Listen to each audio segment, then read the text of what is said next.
my fellow Americans. Tonight, I want to speak with you about our nation's unprecedented response to the coronavirus outbreak that started in China and is now spreading throughout the world. Is the worst yet to come, Dr. Fauci? Yes, it is. This situation is like a bomb that explodes, and you're simply overwhelmed by an incredible number of patients. We have therefore made the assessment that COVID-19 can be characterized as a pandemic. To unleash the full power of the federal government in this effort today, I am officially declaring a national emergency. It has been another extraordinary day. Stock markets opened in a state of high anxiety, which gave way to panic. All three of Wall Street's major indexes plunged more than 7% on Monday. The Dow's more than 2,000-point drop is a one-day record. Only people in the audience right now are some members of my staff. I'm gonna sit down over here. Now, we do have some breaking news moments ago. Actor Tom Hanks, his wife Rita Wilson, they have tested positive for coronavirus. But Thailand has seen a massive drop in tourism because of the coronavirus. And so these monkeys are just invading cities. Locals said they look like wild dogs attacking each other whenever one of them got a single banana. Yikes. Alrighty. Shouldn't touch my face. Oh man. Okay. If you've been feeling anxiety around the coronavirus, so have I. And if you'd like to get back to a wise, calm state of mind, we're going to do that. We're going to do that right here in this video. First off, my name's Jared. I have suffered through anxiety most of my life. I most recently suffered through health anxiety about 1.5 years ago and overcame that. So I'm here to share my knowledge with you. I'm here to share what I've learned, my tools with you in this time of need when it seems like, honestly, like the entire world is going through something I went through about 1.5 years ago. And that's it. That's all this is. I really hope you find it helpful, useful. I hope it brings you peace. And let's go ahead and jump right into it. Part 1, we're going to transform panic into calm. And you can do this, okay? This is nothing beyond you. You are smart, you are capable. Trust me, you got this. First thing to think about is like you are not alone here, okay? This is one time when literally the entire world feels the way that you feel, okay? So it's no need to feel stupid, embarrassed for panicking, embarrassed for buying toilet paper or whatever you've done. It's perfectly normal to feel the way that you're feeling, and there's no need to beat yourself up over it or have any self-shame associated with it. So give yourself a break, feel however you need to feel. Second, I want you to sit with the thoughts that are coming into your brain, unfiltered, and I want you to try to not judge them, right? And so close your eyes, just do it with me right now. Take a couple deep breaths.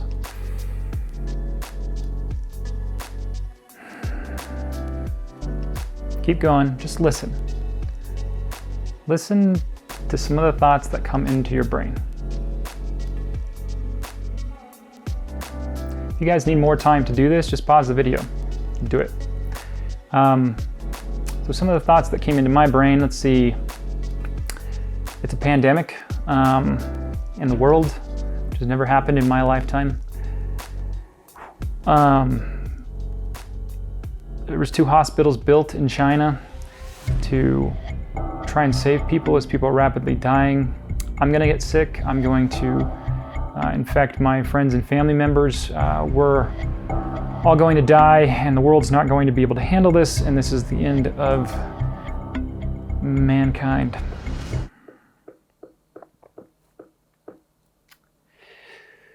Okay, great. Got that out. And don't judge yourself for having these thoughts. They sound crazy, yeah, they do, but guess what? It's perfectly normal for you to feel some of these thoughts. Whatever your thoughts are, all I want you to do is just separate them, write them out if you want, go through them one at a time, and ask this one simple question. Are you certain, beyond the shadow of a doubt, that that statement is true? Okay, I'm gonna go through this with some of those thoughts I just had. Let's see. I'm going to get sick. Maybe. I don't know. I'm not sure. I'm going to get the people around me sick. Well, if I got sick, it seems pretty likely that will happen, but If I don't get sick, then I won't. You know, maybe I'll get sick from them, I don't know. Okay, I'm going to die, and the people I care about are going to die. Probably not. Probably not. And let's see, the world is going to end. Okay, that one's a little crazy. That one's a little far down the line there. Great. So what were some of your answers? Chances are they were no. And if they were no, then what is the answer? Most likely it's I don't know. And that's when things get a little messy because we don't like not knowing. But guess what? It's actually okay to not know. My challenge to you is to sit with the thought of not knowing and find a way to find acceptance in it. This may take some time. Be patient with yourself. Once you do that, you tend to relax a little bit. This technique is called Don't Know Mind. It was popularized by the American psychologist Tara Brach, and it's really fantastic for catastrophizing and overthinking things without really knowing for certain if they're true or not. So if you'd like to learn more about it, you can check it out right here in this link, right there. Okay, and third, stop feeding the monkey mind. Anxiety tends to propel action, right? So we see a large predator running at us, we act, we run. Since running kept us safe, next time the opportunity is presented, we do the same action to continue to keep us safe. It makes sense. So let's look at some modern day examples. Well, I am worried about germs, I'm going to wash my hands, and because I washed my hands, I kept myself safe. Now the next opportunity that arises is, well, right now. So what can it hurt? I'll just wash them again. That can get into a pretty illogical loop that can be very damaging in terms of anxiety. Let's look at a few more examples that are a little closer to home in terms of the coronavirus. So let's see, checking the news and staying informed keeps me and my family safe. Hoarding groceries and supplies keeps me and my family safe. Let's see, not touching my face keeps me... This is called Feeding the Monkey Mind. There is a book by Jennifer Shannon called Don't Feed the Monkey Mind. It's a fantastic read, very easy, very short. It has some very powerful concepts when it comes to anxiety and the actions propelled by anxiety. Check it out right here. So here's my challenge to you. As you are compelled to do actions over the next few weeks, next few months, really ask yourself, are these actions being propelled by reality, or are they being propelled by the monkey mind? So there are very few actions that the CDC, the World Health Organization, has actually asked us to do. We can, in fact, run through them in less than 30 seconds. Here we go. Practice washing your hands for 20 seconds regularly. Wear a face mask if you are sick. Practice not shaking hands, not touching your face, and social distancing. Disinfect surfaces you touch regularly, like your phone or tablet. If you're feeling symptoms of fever, cough, shortness of breath, go get tested. Here's the crazy thing is if you actually are thinking about actions that are outside of those spaces or outside of any space that the CDC or World Health Organization recommends that you do, those are anxiety-driven things. They're not very rational. Unless you're a specialist or a pandemic expert. So if you are, I'm sorry, you probably know better than I do. But for most of us, we're not. So let's listen to the people that actually know what they're talking about. Anything outside of that, really question, are you feeding the monkey mind by doing this action? Okay, so wrapping up part one, we have listened to our crazy thoughts. We have listened to them without judgment. We have questioned our certainty around them, and we have learned to not feed the monkey mind. My friends, we are on the road to calm, to peace, to a hell of a lot less anxiety. Congratulations. But hold up. Everyone else still has anxiety in the world. I need to get toilet paper now.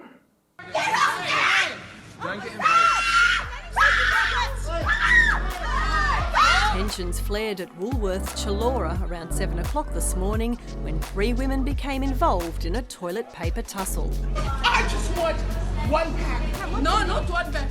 All right, part two. We're gonna transform I need into I have value to give. So first of all, if you've made it this far, you've restored at least a little bit of my faith in humanity, so thank you for that. So Part 2, where does this come from? Anxiety stems from over-focusing on the self. So me. It's not always all about you. And actually, it's rarely really all about you, okay? The Dalai Lama was recently quoted as saying, the cure to anxiety is altruism. Too much self-centered attitude, me, then anxiety, suspicion. The antidote of self-centered attitude, altruism, and consider rest of the human being, one human community. So I don't know if you know much about the Dalai Lama, but he knows some things about happiness, enlightenment, peace. I would take his advice.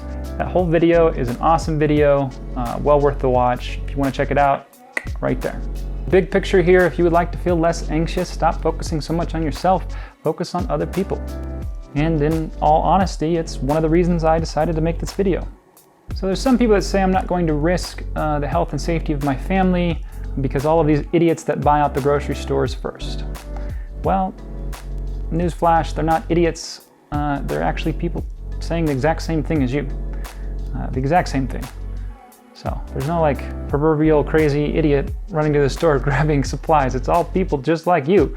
It's very tempting. I've been tempted myself. The problem is it actually creates a chain reaction, and people that actually need the supplies don't have them. So while you stock up for your safety, what happens when an elderly woman gets to the store who's actually out of toilet paper and cannot find any? She has an actual situation on her hands while there are hundreds of rolls of unwrapped, unused toilet paper sitting in basements. The second you actually commit to doing this, you're actually a part of the problem. And I know it's very tempting. I was in a situation myself, and it was very tempting not to take more.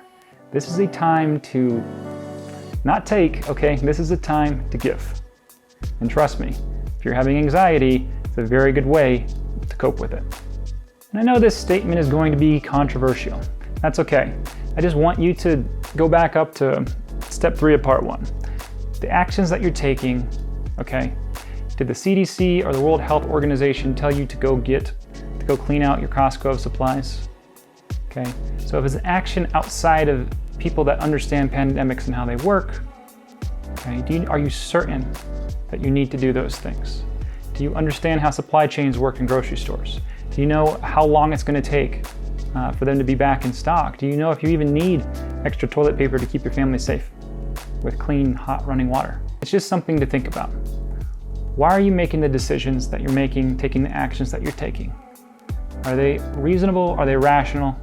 Are they based in logic? Or are you just feeding that monkey until he is super full? My challenge to you guys is to go the opposite direction. Instead of taking right now, give, okay? It will make an incredible impact on your attitude. It will turn anxiety into happiness. Part 3, last part. We're going to change Armageddon into peace. Right, we're going to melt Armageddon down, move the energy around, transform it into peace. So what if this is the end of the world, right? What if you're right? What if all the times that we said the sky was falling, we were wrong, but this time we're right? This is actually it. It's very possible that some of us, myself included, may feel this way over the next 6 months. Now, question the certainty. How can you be certain the world's going to end? You can't. So let's just say that thought does not go away, right? So that's something that just your mind won't let go of. There's thoughts like that are on that caliber. Well, there's really 2 simple steps to handle that. And the first one's going to sound a little crazy, but learn to accept it. So really get in there and don't be afraid of it. Just really think about, okay, what would that actually look like? You know, it's scary. For sure, but some of you may believe in transference of energy, some of you may believe in an afterlife. If you really work at it over time, you can find acceptance in anything. And what's crazy is once you actually get there, you let that thing go and you keep moving on. And I think a lot of people think that if I give in to that, then I've lost, and it's the total opposite. If you learn to accept it, you've actually conquered your fear with it, you lower your self-defense, and then you have your full capability to move forward, right? So the second part is to do something about it. You are not helpless. You are strong, you are intelligent, you are capable. There is so much to be done. Human beings have been doing unimaginable things since the dawn of time. They do that when they focus. That is all that it takes. You are capable of that, I am capable of that, your neighbor is capable of that. Let go of what you need and focus on the value that you can give. And you will see a radical transformation in your life and in your anxiety. And the good news is, there's an entire world that desperately needs the value that you have to give right now. And that's it. If you found this video helpful, drop a like below, let me know in the comments below, and actually use the comment section as a place to vent some of these anxieties. Let them out. First, you'll understand that you're not alone, and second, it actually helps you to release some of this energy. So feel free, use this as a space to do that. Also, if you guys could let me know if there are things that I'm missing, right? So if you found this helpful, if you want to hear more from me, tell me. Maybe you want to know how you can help more during this time, what you can do. Maybe you want to know how to take better care of yourself in isolation, or how to calm a family member or something like that. Just let me know. I'd be happy to give some of my value to address those needs. You know what I'm saying? And on that note, I'm going to leave you guys with some news that you have not been seeing. Thank you for watching. Take care. Well, here in South Korea, the mood among top officials is one of cautious optimism. They believe that they may have actually reached the peak in the spread of coronavirus in this country. Both the president and the health minister saying similar things, that they believe that about 11 days ago they reached the height of new confirmed cases. On that day, more than 900 new cases were confirmed. Since then, we've seen a steady drop, particularly in the past 3 or 4 days or so. We're now down to 131 new cases reported today. Also, some positive news coming out of China today. Their total tally of cases, new cases for the day, is down around 19. It's extremely low.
Some people would say the best of times, the worst of times. In terms of the reactions of Singaporeans, it's been quite amazing. You can see a collective coming together. On Monday, Wuhan's International Conference and Exhibition Center, one of the city's earliest and largest temporary coronavirus hospitals, officially suspended its service.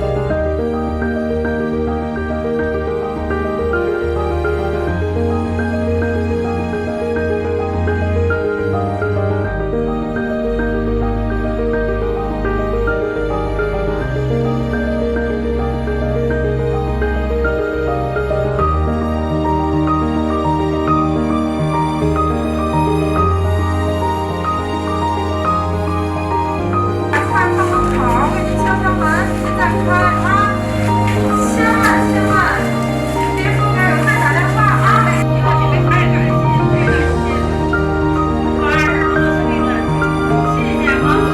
course of 34 days, it admitted 1,848 patients, 1,327 of whom have been discharged, with the rest transferred to designated hospitals.